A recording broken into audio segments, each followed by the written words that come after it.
마태복음 5장 9절 합독하도록 하겠습니다. 세 번입니다. 화평케 하는 자는 복이 있나니 그들이 하나님의 아들이라 일컬음을 받을 것이며 화평케 하는 자는 복이 있나니 그들이 하나님의 아들이라 일컬음을 받을 것이며 화평케 하는 자는 복이 있나니 그들이 하나님 아들이라 일컬음을 받을 것이며 아멘.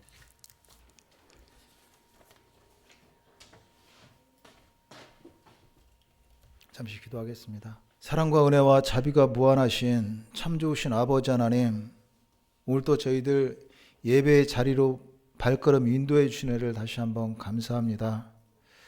성령님 인정하고 의지하고 환영하고 모셔드립니다.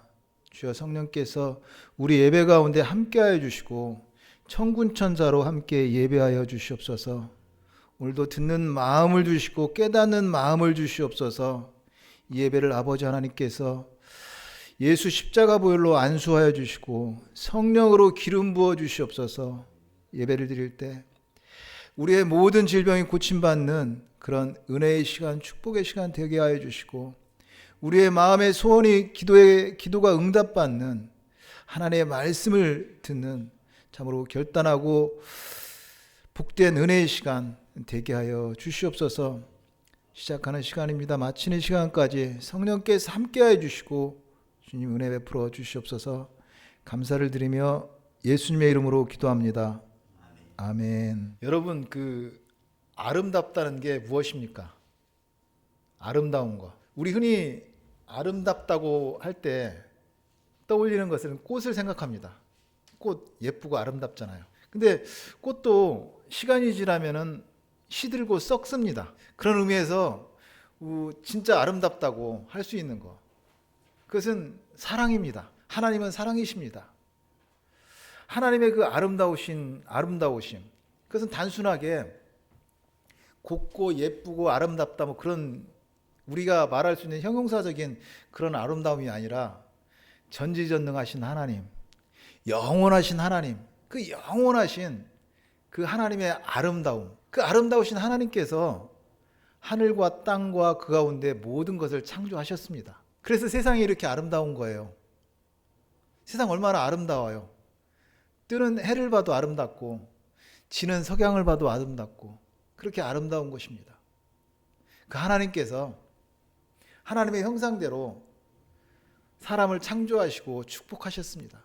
그리고 그 하나님의 사랑은 허물과 죄로 죽을 수밖에 없는 우리를 위해서 세상에 인간의 몸을 입고 세상에 오셨습니다. 하나님이 세상을 이처럼 사랑하사 독생자를 주셨으니 이는 그를 믿는 자마다 멸망하지 않고 영생을 얻게 하려 하심이라. 세상에 오신 예수님은 우리에게 하나님의 백성으로 살아갈 방법을, 그 원리에 대해서, 삶의 원리에 대해서 말씀하셨습니다. 그것이 산상수훈이고 그 대표적인 것이 팔복입니다. 이것이 성부 하나님과 성자 예수님이 하신 일이라면 오늘 우리와 함께 하시는 성령 하나님, 그 성령 하나님께서는 우리에게 팔복을 듣게 하시고 그리고 알게 하시고 깨닫게 하시고 더 놀라운 사실은 우리에게 그 팔복의 삶을 살게 하시는 분입니다. 그러므로 우리가 지금 은혜 나누고 있는 팔복, 단순한 세상의 윤리 도덕, 그런 도덕경 그런 책이 아닙니다. 팔복을 우리가 깊이 묵상할 때 하나님이 누구신지, 하나님 앞에 서 있는 나는 누군지, 하나님이 나를 어떻게 구원하셨는지, 하나님의 사랑이 무엇인지, 우리를 어떻게 사랑하셨는지 우리가 팔복을 통해서 그것을 알 수가 있습니다. 오늘 예배를 통해서 그런 팔복의 은혜가 넘치시기를 소망합니다. 오늘 팔복 7번째 시간으로 화평케 하는 자 제목으로 은혜를 나누겠습니다. 화평케 하는 자는 복이 있나니 그들이 하나님의 아들이라 일컬음을 받을 것이며, 예수님은 화평케 하는 자가 복이 있다고 말씀하십니다. 그럼 화평케 하는 자가 누구예요?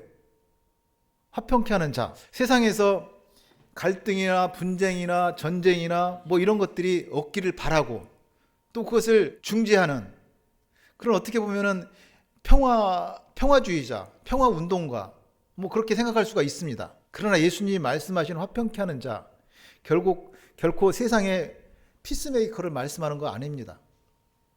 예수님이 말씀하신 화평케 하는 자는 세상을 화평케 하는 자가 아니라 자기 자신을 화평케 하는 자입니다. 세상을 화평케 하는 자가 아니라 자기 자신을 화평케 하는 자. 예수님은 십자가에 죽으셔서 여러분을 하나님과 화평케 하셨습니다. 예수님이 화평케 하는 자라고 말씀하신 거 결코 세상의 평화주의자가 되어서 피스메이커가 되라는 세상을 화평케 하라는 자라는 그 말씀이 아니라 자기 자신을 화평케 하라는 그런 말씀입니다. 여러분은 예수 그리스도 십자가 보혈로 하나님과 화평케 된 사람들입니다. 화평케 하는 자, 단순한 세상의 피스메이커가 아니라 자기 자신을 하나님과 화평케 하는 자입니다. 그 배경을 가지고 오늘 설교를 들어야 오늘 설교가 온전히 이해가 되고 은혜가 됩니다. 예수님은 히브리어로 된 성경을 읽으셨습니다. 그리고 그것을 바리새인과 서기관들과 같이 히브리어로 이렇게 토론을 했습니다. 구약 성경도 히브리어 문자였고 성전에서 예배 드릴 때 쓰는 언어도 히브리어였습니다. 그렇지만 예수님 당시 팔레스타인 지역에서 사용하는 언어는 아람어였습니다. 그래서 예수님께서 오늘 말씀하신 내용도 예수님의 공생의 사역 가운데 예수님이 하신 모든 말씀들 아람어로 말씀하셨습니다. 예수님은 모든 사람이 알아들을 수 있는, 모든 사람이 다 편하게 알아들을 수 있는 쉬운 말로 그렇게 말씀을 하셨습니다. 그리고 그 예수님에 대한 성경책, 우리 흔히 신약인데요. 신약 성경은 나중에 예수님 사후 한 100여 년이 지난 후에 그것은 당시의 세계의 언어라고 했던 헬라어로 기록되었습니다. 제가 이렇게 말씀드리는 이유는 오늘 우리 예수님께서 화평케 하는 자가 복이 있다고 했습니다.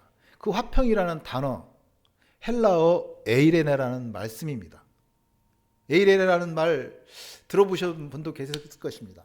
우리가 샬롬은 많이 들어봤잖아요. 샬롬하고 많이 들어보셨잖아요. 그 샬롬이 히브리어라면은 히브리어 샬롬이 헬라어 에이레레라는 말입니다. 그러니까 샬롬이나 에이레레나 화평이나 평화나 평안이나 다 똑같은 말씀입니다. 그래서 그 영어 성경은 이 에이레레를 피스메이커라고 번역하고 있습니다. 우리말 성경은 화평이라고 번역했습니다. 그래서 화평케 하는 자는 복이 있나니 그들이 하나님의 아들이라 일컬음을 받을 것이며, 그런가 하면 우리말 공동번역이나 표준 새번역 성경은 에이레네를 평화라고 번역하고 있습니다. 평화를 위하여 일하는 사람은 행복하다. 그들은 하나님의 아들이 될 것이다. 그렇지만 말입니다. 이 에이레네, 이것은 단순하게 전쟁도 없고 갈등이 없는, 아무 일이 없는 조용한 상태, 그것이 아닙니다. 에이레네는 결합하다, 이렇게 결합하다는 그런 뜻의 에이로에서 파생된 말입니다. 그러니까 연결하다, 합치다, 분리되었던 것이 하나로 연결된 상태, 그것을 하나로 묶인 상태를 뜻합니다. 그리고 이 헬라어 에이레네는 에이로에서 파생된 단어로 중동의 결의소를 의미하는 단어입니다. 중동의 결의소를 한번 생각해 봐요. 결의소는 한 멍에를 두 마리의 소가 이끌고 가는 그런 소입니다. 그러면 결의소의 특징이 뭐예요? 한 멍에에 두 마리 소가 묶여 있는 상태예요. 그러므로 한 마리는 뭐 동쪽으로 가고 한 마리는 서쪽으로 가고 그렇게 갈 수가 없습니다. 같은 방향을 향해서 나가야 됩니다. 그리고 또 재밌는 사실은 어미소가 끌고 가면은 새끼소는 옆에서 그냥 멍에 안에서 따라갑니다. 억지로 끌려가는 것이 아니라 그렇게 따라가면서 어미소에게 걷는 법을 배웁니다. 마치 하나님과 성도의 모형이라고 할 수 있습니다. 그러므로 세상의 화평, 그 세상의 화평은 전쟁이나 분쟁이었고 그 조건적이고 일시적인 것이지만 예수님이 말씀하신 화평, 그것은 어떤 고난이나 환경에서도 하나님과 연결되어 있는 상황입니다. 어떤 문제나 어떤 상황이나 내 그런 환경이 문제가 아니라 하나님과 연결되어 있는 상태, 그것이 바로 화평입니다. 이는 하나님과 분리되었던 인간이 예수 그리스도를 통해 다시 결합되어서 같은 멍에를 메고 같은 방향으로 함께 걷는 상태입니다. 그것이 오늘 예수님이 말씀하신 에이렌의 화평입니다. 그런데 우리 작금의 이 시대를 보면은 참 아이러니하게도 세상 사람들은 세상의 화평을 위해서 전쟁을 합니다. 미국도 전쟁을 합니다. 그들은 평화를 지키기 위해서 테러 집단을 공격하고 전쟁을 합니다. 테러 집단들도 마찬가지로 전쟁을 합니다. 자신들의 자유와 평화를 위해서 전쟁을 합니다. 유엔도 세계 평화를 유지한다고 전쟁을 일으키고 있습니다. 자본주의도 공산주의도 어떤 사상도 철학도 참 평화를 이룰 수 없습니다. 하나님과의 참 평화를 이루기 전에 진정한 평화를 이룰 수 없다는 말입니다. 그도 그럴 것이 사람은 하나님의 형상대로 지음을 받았습니다. 하나님의 형상대로 지음받은 인간은 하나님이 아니고는 채울 수 없는 부분이 있다는 말씀입니다. 사람은 하나님의 형상대로 지은 인간은 하나님 안에서 참 평안을 누릴 수가 있습니다. 결국 우리에게 다가오는 문제들, 오늘 나에게 벌어지는 그 여러 가지 환난이나 그런 문제들, 그것은 문제가 있어서 문제가 아닙니다. 그 문제는 하나님이 없다는 것이 문제입니다. 하나님을 제쳐놓고 문제를 해결하라고 하지만 하나님 없이 잘 살 수 있는 것처럼 애써 보지만 결국 밑빠진 독에 물 붓깁니다. 밑빠진 독에 물 부어봐야 허망입니다. 그래서 에레미야 선지자는 멸망할 이스라엘 죄악을 다음과 같이 선포합니다. 에레미야 2장 13절입니다. 내 백성이 두 가지 악을 행하였나니 곧 그들이 생수의 근원되는 나를 버린 것과 스스로 웅덩이를 판 것인데 그것은 가두지 못할 터진 웅덩이라고 말하고 있습니다. 멸망한 이스라엘의 죄와 악은 다른 것이 아니라 생수의 근원 대신 하나님을 떠난 것이, 너희가 하나님을 떠나는 것이 죄라고 말씀하고 있습니다. 세상의 부귀 영화를 위해서 하나님을 떠난 것, 그것이 죄고 악입니다. 그리고 그것은 터진 웅덩이라고 말씀합니다. 팔레스타인은 강이 별로 없습니다. 물이 귀합니다. 그래서 비가 오면은 웅덩이를, 저수조를 만들어서 웅덩이를 이렇게 해서 물을 가두었다가 그것을 사용합니다. 그런데 아무리 튼튼하고 바위를 파서 그 웅덩이를 만들었다고 할지라도 금이 가면은 허사입니다. 하나님을 무시하고 세상에 아무리 화평을 이루려 해도 진정한 화평은 없다는 말씀입니다. 재미있는 얘기 하나 해드리겠습니다. 한 사람이 여행을 하는데 비행기를 타고 여행을 했습니다. 근데 비행기가 높이 이제 날아가고 있는데 갑자기 난기류를 만났어요. 천둥 번개가 치고 태풍이 이렇게 돌풍이 치고 해서 동체가 심하게 흔들리는 거예요. 기내의 모든 사람은 두려움에 사로잡혔어요. 얼마나 무섭겠어요. 그래서 모두가 두려움에 떨고 있는데 그 가운데 한 아이가 창가에 앉아서 참으로 평화롭게 장난치고 있었던 거예요. 너무나 평화로운 거예요. 하도 이상해서 그 아이에게 물어봤습니다. 너는 지금 이 상황이 무섭지 않냐? 그러자 그 아이가 그렇게 대답했답니다. 조종석에 우리 아빠가 타고 있어요. 그 비행기를 아빠가 운전하고 있다는 거예요. 그러니까 이 아빠는 나를 위해서 뭐든지 하는 거 하나, 그 죽음까지도 뛰어넘어서 나를 사랑하시는 그 아빠가 이 비행기를 운전하고 있는 한 그 아이는 평안했던 것입니다. 그러므로 화평은 폭풍이 멈춘 것이 아닙니다. 아무리 폭풍이 쳐도 조종석에 누가 있는지를 아는 것이 화평입니다. 우리의 화평도 마찬가지 아닐까요? 단순하게 전쟁이나 분쟁이었고 아무 일도 없는 것이 평온한 것이 아닙니다. 하나님이 나와 함께 하신다는 것을 아는 것, 그것이 참 평안한 상태인 것입니다. 나와 함께 하시는 하나님, 그것도 내가 하나님의 손을 붙잡고 있는 것이 아니라 하나님이 내 손을 꽉 붙잡고 가고 있습니다. 그것이 바로 평화입니다. 평안. 두려워하지 말라, 내가 너와 함께함이라. 놀라지 말라, 나는 내 하나님 됨이라. 내가 너를 굳세게 하리라. 참으로 너를 도와주리라. 참으로 나의 의로울 오른손으로 너를 붙들리라. 하나님이 우리의 손을 붙잡고 계십니다. 그것이 참 평안입니다. 하나님이 나를 붙잡고 계시다는 것, 그것을 아는 것이 자신을 화평케 하는 사람입니다. 예수님이 말씀하신 세상을 화평케 하는 자가 아니라 자기 자신을 화평케 하는 바로 예수 믿는 여러분입니다. 예수님이 고난당하시고 십자가에 죽으신 것도 우리를 하나님과 화평케 하시기 위해서입니다. 예수님은 십자가에 죽으셔서 우리를 하나님과 화평케 하셨습니다. 에베소 2장 13절 이하입니다. 이제는 전에 멀리 있던 너희가 그리스도 예수 안에서 그리스도의 피로 가까워졌느니라. 그는 우리의 화평이신지라. 둘로 하나를 만드사 원수된 것 곧 중간에 막힌 담을 자기 육체로 오시고 법조문으로 된 계명의 율법을 폐하셨으니 이는 이 둘로 자기 안에서 한 세 사람을 지어 화평하게 하시고 그의 십자가의 피로 화평을 이루사 만물 곧 땅에 있는 것들이나 하늘에 있는 것들이 그로 말미암아 자기와 화목하게 되기를 기뻐하심이라. 아멘. 그는 우리의 화평이신지라. 예수님은 우리의 화평이십니다. 예수님은 십자가에 죽으셔서 우리에게 하나님과의 그 불화를 청산해 버리고 하나님과 화평케 하셨습니다. 우리는 예수 그리스도 안에서 하나님과 화평한 사람들이 되었습니다. 우리가 하나님과 화평하게 되기 위해서 지불한 것은 아무것도 없습니다. 우리는 다만 주님이 이루어 놓으신 그 화평을 믿음으로 받아 누리기만 하면 됩니다. 독생자 예수 그리스도를 믿는 것, 하나님과의 화평을 이루는 길입니다. 예수님은 우리를 십자가에 죽으셔서 하나님과 화평케 하셨습니다. 우리는 예수로 말미암아 화평케 된 사람들입니다. 그런 우화가 있습니다. 산속 깊은 곳에 연못이 하나 있는데 그 연못에 물고기 2마리가 살고 있었습니다. 근데 이 물고기 2마리는 서로 앙숙이었습니다. 시기 질투하면서 항상 생각하기를 저놈만 없으면은 이 우물에 이 연못에 평화가 있을 텐데, 또 다른 물고기도 저놈만 없으면은 참 평화로울 텐데, 그렇게 서로 살아가고 있었습니다. 근데 하루는 그 연못 안에서 둘이 부딪혔어요. 그날은 심하게 다퉜어요.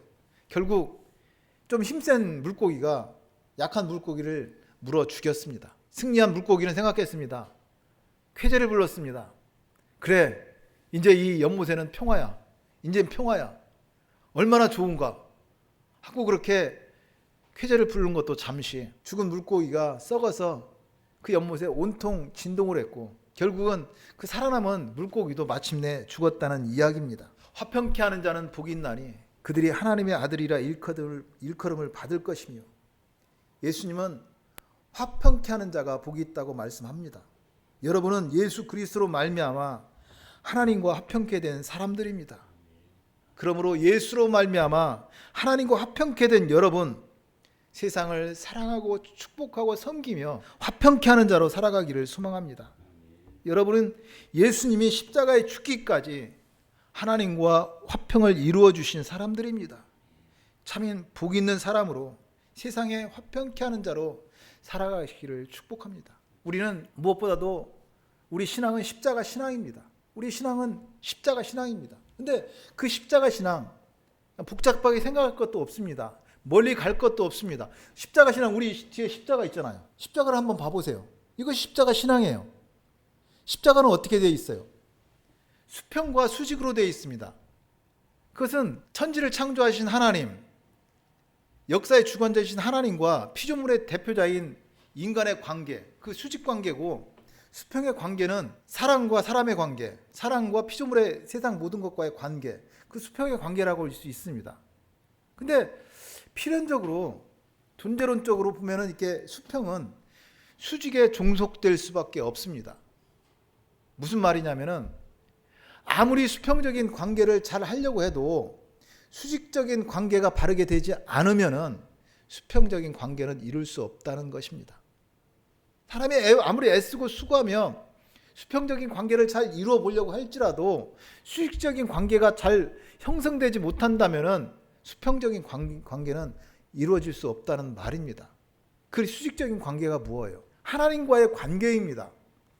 화평입니다. 먼저 하나님과의 화평이 없이 이 세상에 화평할 수 없습니다. 세상의 화평을 위하여 하나님과 화평을 무시하고 살아가면 그것이 악이고 죄입니다.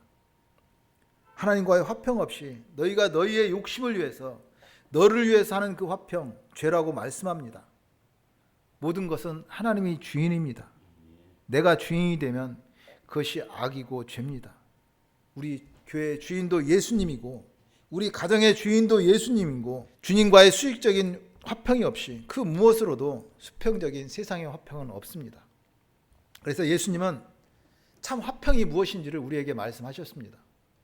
예수님께서 참 화평에 대해서 말씀하신 거 마태복음 10장 34절 이하입니다. 내가 세상에 화평을 주러 온 줄로 생각하지 말라. 화평이 아니요 검을 주러 왔노라. 내가 온 것은 사람이 그 아버지와 딸이 어머니와 며느리가 시어머니와 불화하게 하려 함이니 사람의 원수가 자기 집안 식구리라. 예수님은 화평케 하는 자가 복이 있다고 말씀하셨습니다. 그런데 예수님은 또 여기서 뭐라고 말씀하시냐면 나는 세상에 화평을 주러 온 줄로 생각하느냐? 나는 화평이 아니라 검을 주러 왔다고 말씀합니다. 완전히 모순되는 얘기를 하고 있습니다. 그렇지만 이 말이 정확히 예수님의 목적이 맞습니다. 잘 말씀하신 거예요. 예수님이 세상에 오셔야 했고 오실 수밖에 없는 거, 그 목적은 세상에 만사 형통 부귀 영화를 주시러 오시지 않았다는 말씀입니다. 예수님의 사역이 사랑과 섬김이라면 그것은 사역의 방법이고 목적은 우리를 하나님과 화목케 하기 위해서, 화평케 하시기 위해서 세상에 오셨다는 것입니다. 예수님이 세상에 오신 목적은 우리를 하나님과 화평케 하시기 위함입니다. 그러므로 세상의 돈이나 아니면 세상의 성공이 하나님과 멀어진다면 예수님은 오히려 우리에게 가난하게 만들고 실패하게 만들어서라도 하나님을 찾게 하시고 하나님과 화평케 하시겠다는 말씀입니다. 그런데 이 말씀을 가지고 가끔 무식한 이단들이 그런 얘기하는, 그런 말을 하는 경우가 있습니다. 예수님이 사람의 원수가 자기 집안 식구라고 말씀하셨다고 예수 믿지 않는 부모 형제를 뭐 귀신이 들렸다거나 사탄이라고 말하는 경우가 있습니다. 어떻게 세상에 예수 안 믿는다고 사랑하는 가족을, 형제를 귀신 들렸다고 하고 사탄이라고 합니까? 주님을 모욕해도 어떻게 그렇게 모욕할 수가 있습니까? 예수님이 그렇게 말씀하신 진이 안 건드리면 서로 좋으니까, 좋은 게 좋다고 세상의 화평을 위해서 믿지 않는 형제 방치하지 말라는 말씀입니다. 썩어질 세상 화평을 위해서 사랑하는 형제 자매를 버리지 말라는 말씀입니다. 오히려 사랑하는 형제 자매라면은 평생에 내 몸의 가시로 생각하고 더 기도하고 섬겨야 합니다. 어떻게 해서든지 예수 믿게 해야 합니다. 나를 위해 십자가에 죽으신 예수님을 생각하며 끊임없이 기도하며 포기하지 말아야 할 것입니다. 여러분이 모든 사람이 인정하는 평화주의, 세상의 피스메이커가 되어서 사는 거 좋은 일입니다. 여러분 노벨 평화상을 받는 거 참 훌륭한 일입니다. 그것이 세상에서 말하는 화평케 하는 자 맞습니다. 그렇지만 오늘 예수님 말씀하신 화평케 하는 자, 먼저 자기 자신을 하나님과 화평케 하는 사람입니다. 하나님은 우리를 화평케 하시기 위해서 세상에 오셔서 십자가에 죽으시고 부활하셨습니다. 이제 예수로 말미암아 화평케 된 여러분, 예수의 이름으로 세상을 섬기고 축복하면서 세상을 화평케 하는 사람들입니다. 그렇게 화평케 하는 자들이 바로 하나님의 아들입니다. 바로 여러분들입니다.